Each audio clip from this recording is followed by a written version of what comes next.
What's up, everyone? It's your favorite optometrist, Dr. Daryl Glover. Welcome to Defocus Media, optometry's number one podcast. Today, I'm super excited because we're going to talk about the future of eye care. We're going to talk about the future landscape of optometry, the future landscape of everything eye care related. And today's guest is definitely an expert. And I want everyone to put your cell phones down. I want you to pick up your pens, your pads, and I want you to take notes because in order to push this amazing industry forward in regards to eye care, we got to understand where we're going. We got to know the facts. We got to know the research. We got to know the trends. We have to be strategic. And on today's show, we have the guest that has all the answers. Friends and family, I am interviewing the one and only Dr. Richard Edlow. Yes, that's right. You heard me right. So I want you to sit back, relax, tune in, and let's get started, baby. This is a Defocus Media production. Audio Jungle. What's up, everyone? It's your favorite optometrist, Dr. Daryl Glover. And I'm Dr. Jennifer Lyerly, resident optometry nerd. And welcome to Defocus Media, optometry's number one podcast, where we discuss the hottest topics, latest technology, eyewear, practice management, and more. So sit back, relax, and defocus.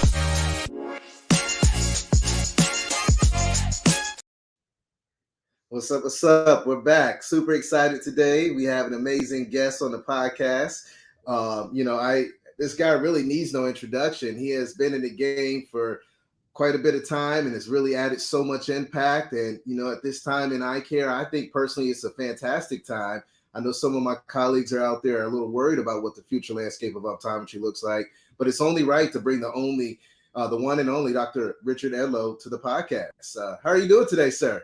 I am doing great, and I'm really excited to be a part of your show. I've followed your work for years, and really honored to be a part. So, looking forward to this discussion. Hey, I'm super excited to have you. Cannot wait to peel back the layers, learn a little bit more about you, but really touch on some things that all of us as eye care professionals need to learn a little bit more about. But before we get started, I always like to learn a little bit more about my guests. I like to learn, where do they come from? What's their why? Why enter eye care out of all the professions out there in the world? So maybe if you don't mind sharing a little about your background, your story, and how you got into eye care. Absolutely, happy to. So, I am born and raised in Baltimore and still live in Baltimore. Great place, great city. I I went to University of Maryland, College Park, and I majored in economics. But at the same time, Nice. I was taking all the pre-med courses. I was taking all the science pre-med. Had some friends and relatives in the eye care industry. Had a real big interest in optics because of an interest in photography, and that kind of led me on the path to figure out: do I go for a PhD in economics or do I go into optometry? And I followed the path into optometry, and thrilled I did. And it's interesting because we graduated PCO in 1980. So in August of 1976 was our very first day in Philadelphia at PCO, sitting in, I always sat in the back row so I could escape quickly. Sitting in the back row, the dean, Dr. Tom Lewis, is telling us, you are about to enter the greatest profession. And I'm thinking to myself, come on now. And when I look back at it, not only was he right, but 100 times right. Because I look at Yes. it today and I track all the data. I track supply, demand, all the economic macro data that's out there. And what a great profession. Optometry is so well positioned. And I hope to share with you some of the rationale for that, the numbers behind that, and why I'm so bullish and positive on the profession of optometry and eye care in general. It's just a great time to be a part of it. And so after PCO, I came back to Baltimore, entered into an ophthalmology optometry group. And Okay. along those lines, as an AOA member, I became chair of the Information and Data Committee of the AOA. And for well over 15 years, put out the Caring for the Eyes of America. We captured all the data, did all the surveys through the AOA. So I ran that for many, many years. Very interesting stuff. And always interested in healthcare economics. And for 25 years, I was CEO of a 26 doctor practice. 13 Wow. ophthalmologists, 13 optometrists. And I just ran the practice. And I ran a lot of it based off of the data, based off of where we're headed.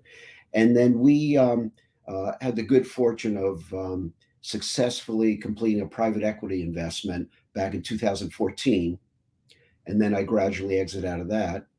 All along the same time of all those years, I had a part-time optometric practice with a partner, and I would practice once we I would practice maybe 8, 12 hours a week until March of Okay. 2020, beginning of COVID. And then I hung up my clinical boots and called it a day clinically. So I'm retired clinically, but I track the industry. I probably spend half my time, aside from picking up grandkids from school, I spend about half of my time tracking the data. I track uh, Medicare utilization payment data. I track census data.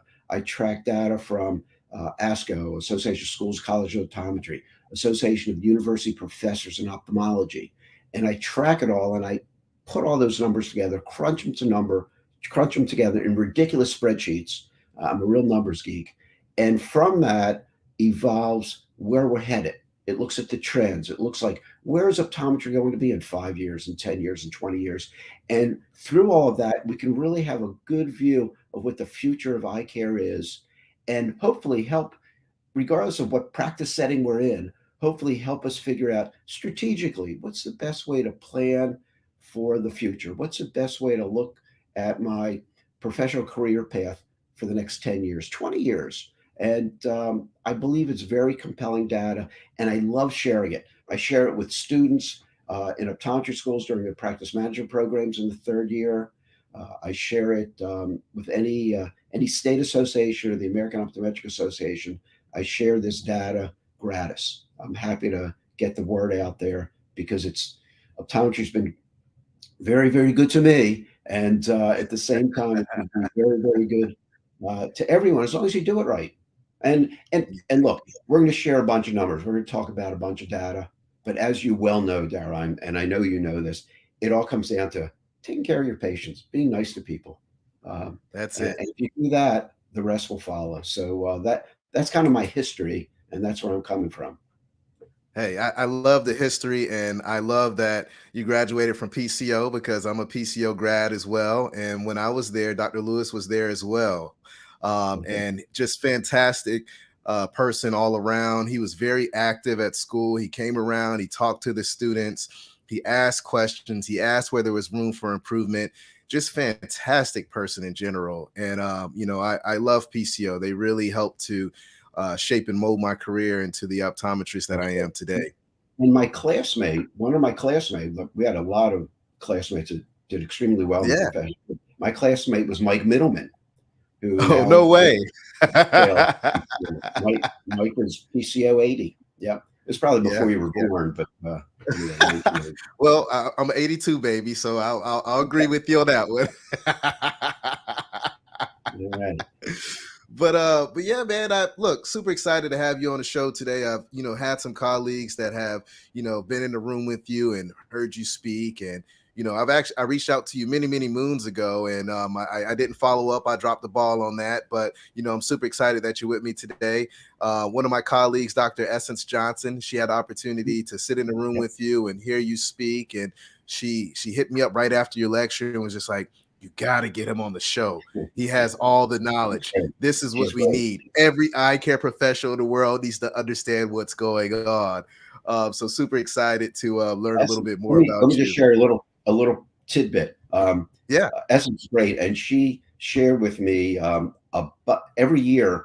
I'm on a board in Baltimore that a nonprofit that helps Baltimore City kids go into STEM programs. So it helps high school students try to figure out what to do with their lives. We help them get into college, get them through college, and she sent me a whole bunch of material and giveaways for the kids in my last presentation back in, I think, March or whenever it was. And I try to find 2 or 3 kids each year in Baltimore City high schools that have an interest in optometry and try to get them to pursue that path. So yeah, Yeah. she's great. She's great with that. The profession is growing incredibly well, and I hope to share with you some numbers if you're ready to dig Yeah. into Well, to let's what's let's going jump on. into it. Yeah, All let's right. jump into it. I mean, for all those that are listening to this on audio, Feel free to check us out on YouTube because you can see the actual video. You can see Dr. Edlow's appearance here. That way you can be graced with nothing but eye care royalty. But the first question up is, where are the greatest growth opportunities in eye care over the next 10 to 20 years? Because Sure. I know a lot of folks are looking at, the medical piece. Some folks are saying, hey, the retail piece. Some folks that are saying that, hey, there's a combination of both. Where do we stand? Where are the growth opportunities? Because again, amazing profession, but we want to continue to keep this profession amazing, but we also want to make sure that we're able to reach all our patients that are out there. So let's talk about this, if you don't mind, Dr. Edlow. Yeah. Well, first, the immediate response is all of the above. But I look at growth rates. We all know about the aging population in the U.S. and age-related eye care, glaucoma, cataracts, macular degeneration. And what I try to do is I track based on census data, based on prevalence of eye disease. I try to see where that is headed. And Gotcha. what I can tell you that the most recent data that I'm using on a regular basis from 2020 to 2030, looking at that decade, where we Okay. had, so we got another 7 years to go to 2030. And the population that's 65 and older, the Medicare population from 2020 to 2030 is going to increase 30%. Huge increase, 30%. The commercial population, which is the 64 and younger, is only going to grow about 2%. So the aging population, the baby boomers, my crew, the baby boomers are growing 15 times faster, 15 times greater growth rate than the commercial population. So if one were to ask, well, where's the greatest influx of patients over the next 10 years? It's the aging population. And we all know that means medical eye care. So Yes. medical eye care is going to grow. And when we take that 30% increase in the 65 and older population and we put on top of that utilization rates, how often they need eye exams and interactions, we get a number of about 26% of that population is going to show up in an eye doctor's office. All right, that increase of 26%. Okay. And that correlates to the increase in the number of medical eye exams will increase by 15 million eye exams per year. We as a profession, we collectively, optometry and ophthalmology, we need to deliver 15 million more medical eye exams in 2030 than we're doing today. That's huge. That's a massive increase. So let's we need let's talk about this a little bit. Let's kind of let this sink in, right? 15 million more, right? I mean, I'm in patient care, still see patients 2 to 3 days a week. And just to kind of paint the picture for everyone in regards to what Dr. Edlow is stating, number one, the area that I live in, there are 455 plus communities around me, right? So you're talking about that 30%, that aging population. The demand is there. There's no doubt about that, right? But when you think about the need of all these exams, I'm booked out like 3 months. 3 months. I want to paint the picture. This is real stuff, you guys. I'm experiencing it in Raleigh, Durham, North Carolina, right? great. And my colleagues all across the state is experiencing the same thing. So I just want to kind of to paint that picture a little bit before we got a little, too deep in there, because I know everyone's practice is a little different and their patient demand is a little different and their scene utilization is a little different. But I'm experiencing this firsthand. So just wanted to paint that picture there for everyone. So let's layer a couple things on top of that. Okay. One of your questions was where are the growth opportunities? Well, think about this: 15 million more than what we're currently doing. So we're going from 57 million medical eye exams delivered each year, 57 million, to 71.5 million medical eye exams delivered each year, every year, consistently. All right. Yeah. All of those patients, those 71 million patients, that aging baby boomers, not only do they need medical eye care, both chronic and acute medical eye care coverage, but they also have optical needs. So let's Yes. not forget that. So when we think about, your question was, well, is it medical? Is it optic? It's everything. You couldn't pick a better profession to be in that has the greatest growth potential, that is somewhat recession resistant, not proof, but recession resistant, I like than eye that. care, any age-related healthcare. The age-related healthcare in the U.S. takes up 20% of the gross domestic product. One out of every $5 spent in the United States is for healthcare. And out of that one out of every $5, the bulk of it is age-related healthcare. And we're sitting pretty. We're looking real, Yeah. real good. And let me add to the equation.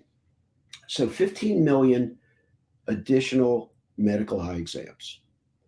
Who's going to provide those eye exams? Is it optometry? Is it ophthalmology? It's a combination of the two. But think about this. When we look at, I remember years ago, there was this whole concern, oh, we have too many optometry schools. No, we don't. Yeah. We don't have enough. We need more and more. And so when we think about in optometry, there are about 1,700 new grads each year. Seems like a lot, 1,700. But guess what? 1,200 are exiting each year. Guys my age are exiting. So we have a net increase each year of optometrists of about 560 for the entire Wow. country. Wow. All right, for the entire United States. So that's one issue. But the bigger issue is the greatest opportunity for optometry is not so much that steady growth of optometrists, but it's the flat growth in ophthalmology. Think about this. And I track ophthalmology residency programs. I Okay. update them every year, and I can go out 3 to 4 years and predict how many new ophthalmologists we're going to have. So this July of 2023, this July, we will have 495 new 495. 495. Wow. 495 are completing their residency program July 1. But guess what? 423 are exiting the profession from death, Wow. retirement, whatever it might be. That's a net increase for the entire country of 72 ophthalmologists for the entire US. But Wow. on top of that, 10 of those doctors are going to go to California. 10 of those doctors are going to go to Texas. 10 of those doctors are going to go to New York. And at least 10 are going to go to Florida. Wow. That leaves you 32 net increase in ophthalmologists for the entire country. 32, not even one per state. So who's going to provide this 15 million increase in medical eye exams? Who are you going to call? You're going to call You're going to call the optometrist, no doubt about it. And these are the conversations that we have to have, right? Not just internally as optometrists, but everyone out there. You need to have these conversations with your community. You need to have these conversations with your legislators. You need to put the numbers in front of them so that they can understand the importance of optometry, the importance of optometrists, but why we need to continue to expand our scope.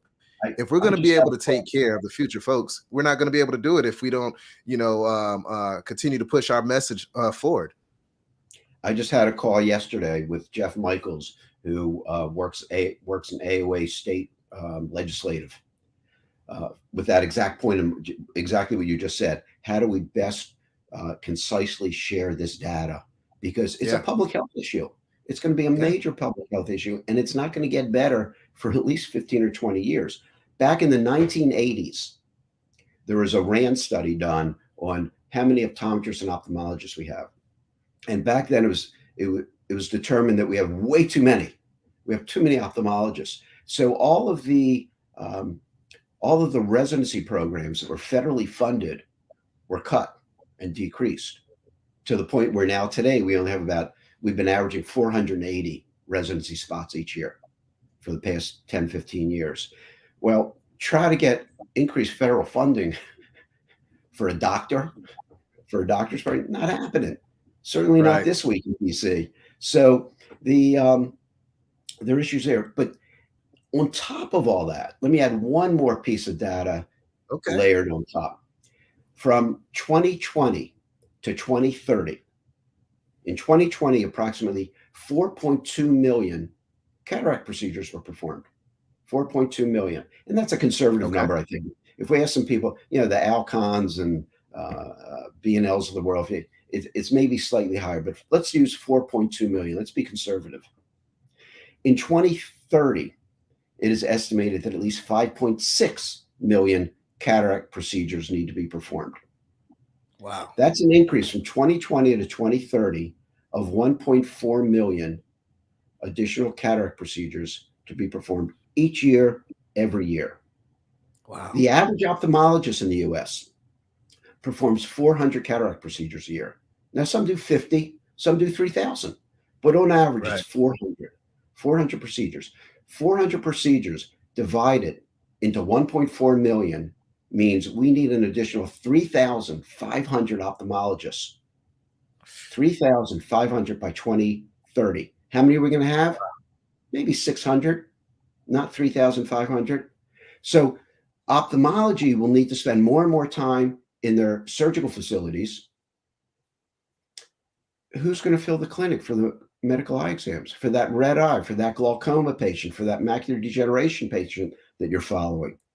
Who are you Yeah. going to call again? So Hey, that again, it's a optometrist. huge, it's a huge issue. And that's just cataract surgery and the medical eye exams. We're not even counting diagnostic testing, all of which needs to be interpreted by a doc. So that increase, along with the 15 million medical eye exams, the increase in diagnostic testing of OCTs and visual fields, that's another 11 million diagnostic tests that need to be performed and interpreted. Yeah. So, so we have it's a huge problem and it's a huge opportunity all at the same time. And my message is to eye care in general, optometry in particular, is we need to prepare for this. We need to look in the future. And again, keeping in mind, optical, there's the bread and butter of optical. Let's not forget that. And all those patients need it. But we need to reconfigure our patient flow, our delegation process within the office to be able to manage all this. Yeah, no, I agree 100%. And, I'm going to call out to, our ophthalmology family out there and our optometry family out there and our opticianary family out there. We got to do this together, right? Yes, we need more optometrists, but we need more ophthalmologists. We need more opticians, right? We got to Yep. do this together. Together we can change the world. And, kind of pivoting back to something that you stated at the top of this conversation, it's all about the patients. Yeah. We need to get out of our own ways and just focus on the patients. And if we focus on the patients, we'll have synergy where we're going to be able to conquer these problems and this opportunity that we have in front of us. But we got to get on the same page, and we got to look at the data. We got to look at the research and know that this is going to guide how we, provide patient care. And as long as we can get on the same page, we can continue to be the best profession out there. We could continue to be the pulse of healthcare. We could continue to help all those patients that need us. And most importantly, that aging population, right? My mother is aging, right? And I look at some of her needs and her eye conditions, and I want to make sure that She's she's probably my get everything. age. Your Yeah, mom is well, hey, probably my she, age. she turned 65 a couple of weeks ago, Yeah, right? she's a kid. She's a kid. So, but like I start putting when I turned 40 last year, something just changed. It clicked. I looked at life a little differently, and you start thinking about the future. You start thinking about age a little bit more than you used to. And as an eye care professional, it's a problem, and we got to be sure that we're able to take care of these patients and provide the right resources and tools that are out there. Now, something else I wanted to touch on that you mentioned, because I am a big fan of providing glasses and contact lenses. And I want everyone out there to realize, as to your point earlier, that is not going away, and do not let it go away, because that is a big bulk of what keeps practices healthy, right? Patients Absolutely. come in because they cannot see, right?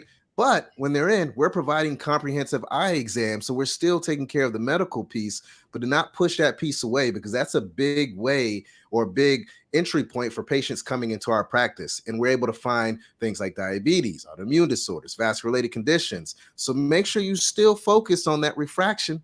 Tell them about that quarter change. Find that right solution that you see with eyewear and connect it to the medical aspect, but do not let that go to the wayside. Do not let the online platforms out there that are not doing comprehensive eye exams correctly take advantage of it, because that will kill our profession. So make sure that you still Absolutely. focus on that. There's a doc. I always think about this, and he's in your and the entity that you were a part of, and you may Yeah, know yeah, him, Greg Ossip in Indianapolis. yeah. Oh Greg, yeah, oh yeah. Greg He's such a Ossip. cool guy. Yeah. And Greg would always say, with every patient, you got to look at two things: what are their visual needs, and what are their medical eye needs. And every patient, you've Mm, got that that dichotomy, but you got to deal with both of them at the same time. And yeah. that's to your point. You absolutely have to do that. And you one cannot forget it. Now, let me share with you. So one might ask. Here we have this, hate to use the word, tsunami of age-related eye care and increased medical eye care demand. Optometry needs to fill that void. So one would ask, okay, how involved is optometry today in providing medical eye care? How do we Great know? question. What numbers do we look at? And Yeah. so what I have done, to me, short of surveying 48,000 optometrists and getting them to complete a survey, short of doing that, the one thing that I've looked at as a proxy for how engaged optometry is in providing medical eye care is I look at Medicare's utilization and payment data. So if we have someone on Medicare and an optometrist is seeing them, the optometrist is billing Medicare, Medicare gets that, and every year Medicare puts out a complete report of every physician in the Medicare program, and by NPI number, by address, by CPT code, every single procedure that they billed Medicare for and were paid. And so I say to myself, okay, if an optometrist is providing a comprehensive eye exam on a Medicare patient and their diagnosis of nuclear sclerosis, and that's the end of the story, they're basically doing a complete exam, but billing Medicare because you can. It's medically necessary. They're prescribing a new pair of glasses. But are they really providing full scope medical eye care there? So my barrier is, and that's 63% of all optometrists bill Medicare each year, just Okay. 63%. 27% are not. But anyway, so I look at, well, as a minimum bar, you need to at least have done a visual field. You need to at least have done an OCT and evaluated it and come up with a medical diagnosis for that. And maybe you've then instituted some medical eye care for that patient.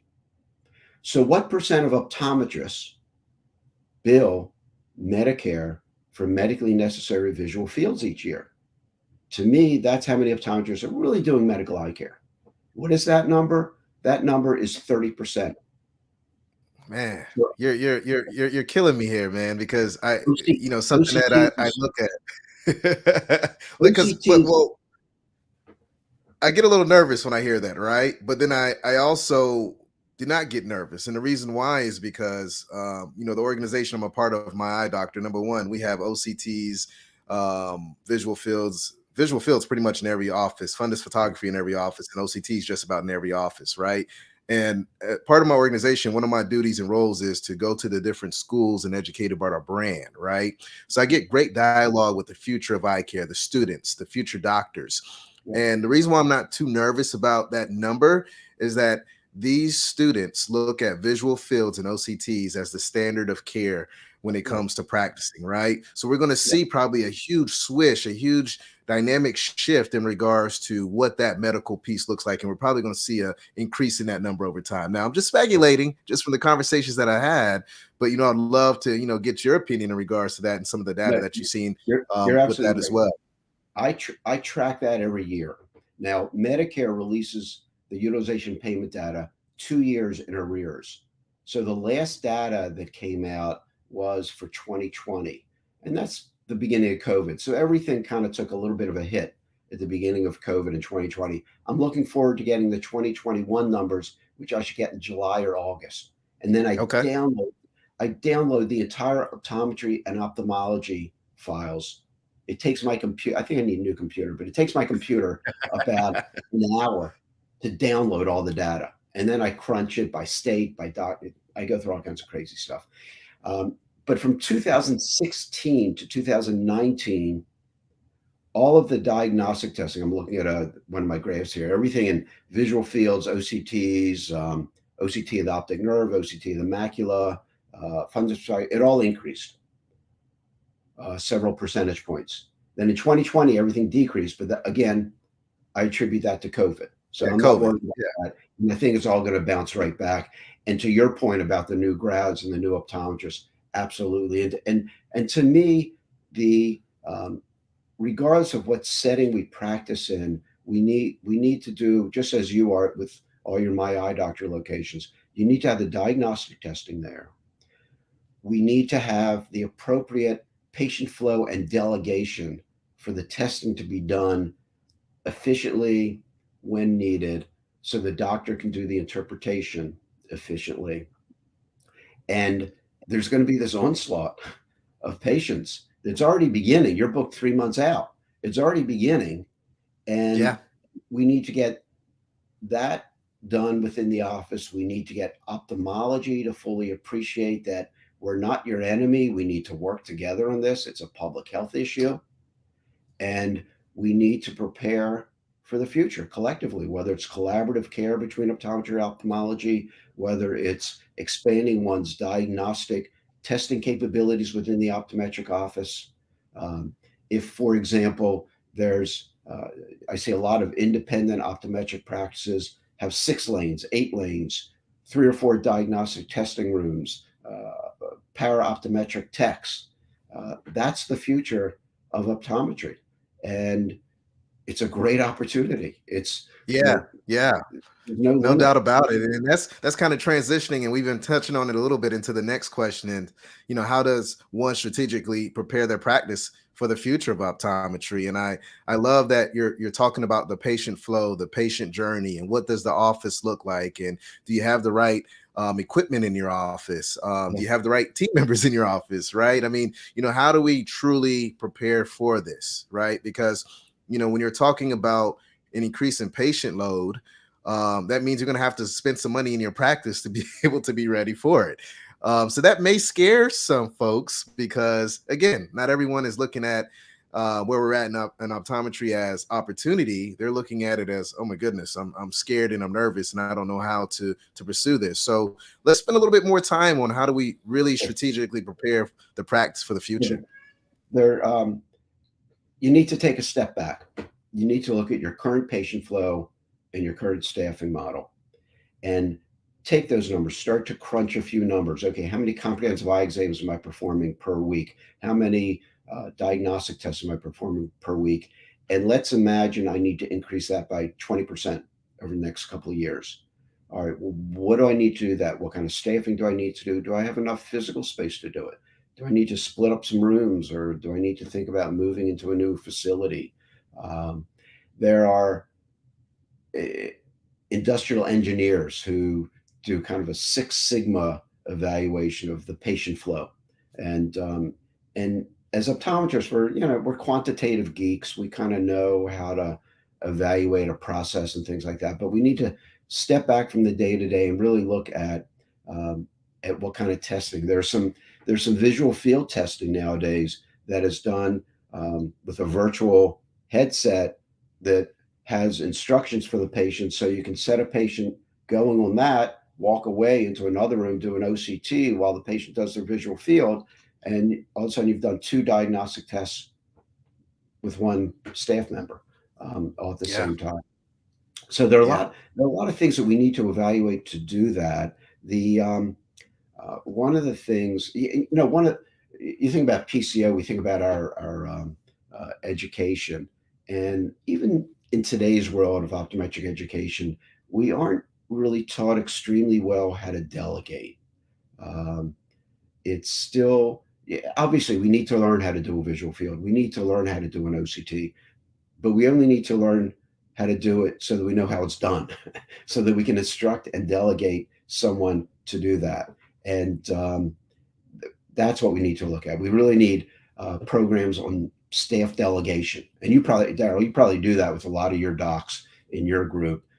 how to best delegate, how to best flow, how to best do the diagnostic testing along with the exam.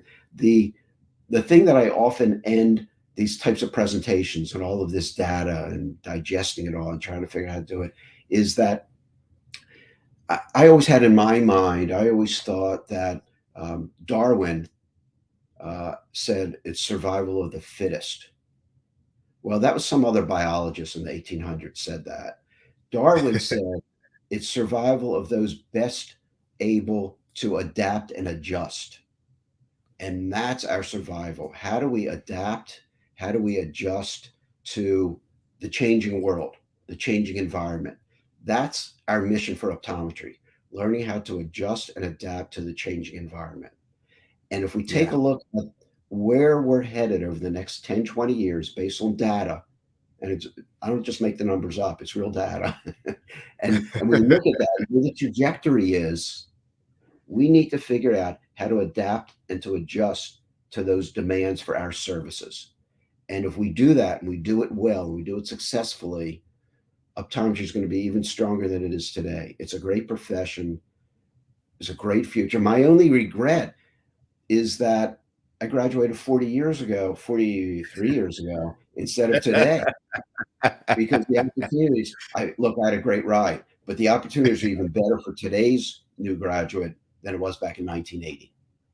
Oh And man, it's no doubt about it. I mean, the technology at the students or new graduates' fingertips are just it's unmatched, right?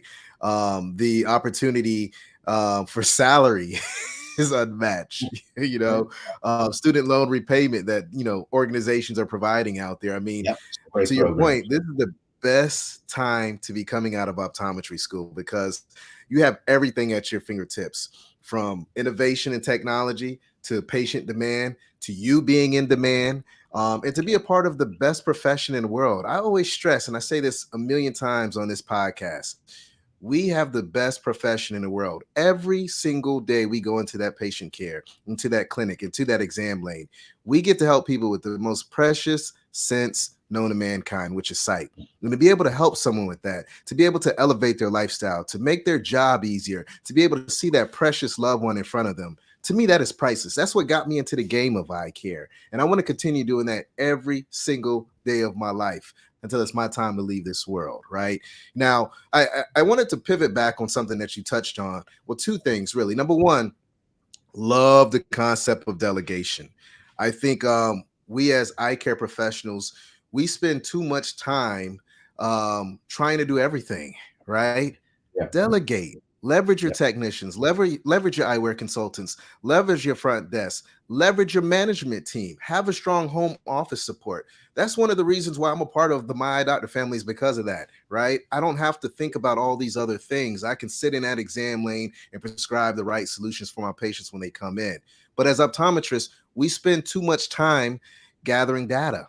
We need to be able to have more face time with our patients and let our technicians run all that information and just put it in front of us so that we can absolutely. connect more with our patients and have more of an intimate relationship.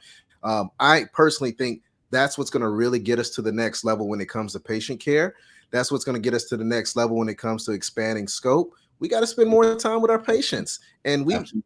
actually spend a lot of time with our patients, but imagine being able to spend more intimate and more valuable, more effective time by being able to go over the information instead of working on gathering some of that information. As an example, back when I was running this large eye care practice, Yeah. the average optometrist in the U.S., based on the last survey data, would see about 2,400 patients a year. It's an embarrassingly low number, 2,400 a year. Well, one of our ODs, with all the right support, a scribe, a tech, someone doing subjective refractions in advance for him, and he would fine tune it, he would see 6,000 patients a year. Wow. So and he had he had appropriate face time with each patient. So by delegating and taking advantage of all that, a lot of these challenges ahead can be properly managed with great patient care, with patient satisfaction, and delivering great care. So they're the opportunities are endless. It's good stuff. Yeah, I love it, man. I love it. And the thing is that we have to look at and realize is that our team members, they want to do more. They're Yeah, in this profession love for a reason as well. Technicians want to learn how to over refract. They want to learn how to run, the OCTs, the visual fields. They want to help out in any way they can with, IPL. They want to learn these things, right? So we have to just make sure that we partner with them and give them the right tools and resources to be successful. That way we can elevate patient care. Now, it. what I want to kind of pivot into next, and again, we kind of touched on this, but the last question that we have of this conversation is what opportunities exist from eye care workforce disruption? Because right now there's a lot of disruption out there, but when I hear disruption, I also think about opportunity at the same time. So I'd love to peel back the layers in regards to what's available at our fingertips. So the disruption is all based on supply and demand. The supply that we've discussed the demand, the increasing demand for age-related eye care, along with optical, along with the younger population, just routine vision care needs. But the workforce disruption is where it's at. It's that flat labor supply in both optometry and ophthalmology. So over this 10-year period we've been looking at, I was saying before, medical eye care demand will increase 27.5%. Well, the labor supply in optometry is not going to increase 27.5%, but only 12.5%. But the labor supply, the disruption is the labor supply in ophthalmology over the same time period is only increasing 3.5%. That's 0.3% a year. 0.3% a year. That's the disruption that's occurring and the opportunity that is occurring. The workforce supply, the labor supply in eye care is going to be very, very, it already is, but it's going to be even more and more challenging. And we just don't have enough eye doctors. And, you're booked out 3 months. There are plenty of docs that I'm sure we all follow ODs on Eyecare, and you're looking, or ODs finance, and you look at how far booked out people are. I think we probably ought to do a survey of that and see where everybody is. But Yeah. there are that's the big disruption. It's the supply and lack thereof of eye doctors. Um, we don't have enough now. That whole discussion about we have too many optometry schools, we shouldn't open new ones. That's not the issue. Is the not the quantity, but the quality of the applicants and the docs coming out. That's our concern. We want to get these bright young kids coming into the profession and taking advantage of all these disruptions and opportunities all at the same time. There has never been a better profession to enter than optometry. It's great. It's very exciting times, and I'm thrilled to be a part of getting that message out. Yeah, and I love that, and I want to spend some time on this, right? Because we need more optometrists, right? So, what are my optometrist colleagues out there doing? Are you inviting, students or kids, teenagers, adults, people looking for a change in their career to maybe shadow you in your practice? The schools out there, ASCO, all the optometry schools. What are you doing to take it to the next level? Are you going to the same schools to pull from the same resources, or are you thinking outside of the box? Are you starting a little earlier? Are you going into middle schools and high schools or STEM programs to educate about this great profession? Yeah. I think there's a lot of opportunity that's out there. And one of my goals in life is to help increase more optometrists. And one thing that I do with the nonprofit that I co-founded with Dr. Adam Ramsey, and that's led by Dr. Essence Johnson and Jacoby Cleaver, is we go to HBCUs. We're looking at, how can we leverage a bucket that we've never went into? You got it. Black eye care perspective all day, every day. Yeah, It's an opportunity of going into an untapped opportunity, essentially. A lot of absolutely. schools just going to the same resources to pull optometrists from, but there's a great opportunity to go into the Black communities, the Hispanic communities, and really educate about how great this profession is and get their interest and then bring them into this profession. Right now, when you look at the numbers for Black optometrists, you're around that 2% range, Yeah. right? What can we do to push all backgrounds closer to whatever the US census looks like, right? If we're able to do that, then we're going to see an increase in optometrists. So let's think outside of the box. Let's partner together. Let's grow this profession together, but let's do something about it, because the numbers we have right now, it's not going to work. No, And not I at need all. to give a shout out. And I Yeah, I couldn't want to give a agree shout out to more. a couple of schools out there, Dr. Edlow, that's doing an incredible job. Number one, New England College of Optometry. They're doing a fantastic job with increasing more representation in Black students, Hispanic students. PCO's doing a fantastic job. Pikeville, Dr. B down there is doing a great job. Indiana University, they've stepped their game up tremendously over the last year, and they're doing some fantastic things with making sure that they think outside of the box to draw more students to come to this profession. So I'm curious to see what my colleagues think we need to do to increase more optometrists. But I could talk No about this question. all day. We need to increase diversity. Every optometrist should have a brochure ready in the exam room for patients, for young kids coming in that are in high school or college, and handing them information about optometry as a profession. And if we were to survey all the 48,000 optometrists, how'd you get involved in optometry? I'll bet a lot of them are from their eye doctor when they were a kid growing up. And we need to do that. We need to focus on greater diversity. We need to make it more accessible. We need to get kids in high school. I think high school is the time to hit them with where the opportunities are. And a lot of the really great opportunities in optometry now, where it used to be, if you're in the armed forces going through optometry, your tuition's covered, things of that sort. Well, corporate entities are now doing that as well in partnership with the optometry programs. And that also helps the financial burden Yeah. to help increase the diversity in eye care, because we've got to do it. We've got to do You it. got to do it, man. I mean, you've laid down, a lot of great information, a lot of data, a lot of statistics. Numbers do not lie, right? So we got to make sure that we look at this data, we look at the trends, and we're prepared for everything that's coming ahead of us. And as an optometrist, I'm going to do my job. I know you're going to continue to do your job, but as a collective, we all got to step our game up. Because this is coming full steam ahead of us, and I want our profession to be prepared. Dr. Edlow, man, this has been fantastic. You've dropped a lot of gems, a lot of great data, numbers, a lot of things for us to think about, right? But if you could leave one piece of information for all our colleagues out there that are listening, what would that one piece of information or advice be? That's right. It's really twofold. It's delegate and reevaluate patient flow. Take that step back, look at what your patient flow is like, who's doing what, when, and where, how are you delegating, and as we said earlier, how do you increase that over time? So it's evaluate patient flow with delegation in mind. I think that's where it is. We've got to do it. It's a necessity. It's not an option. And as Darwin said, adjust and adapt to that.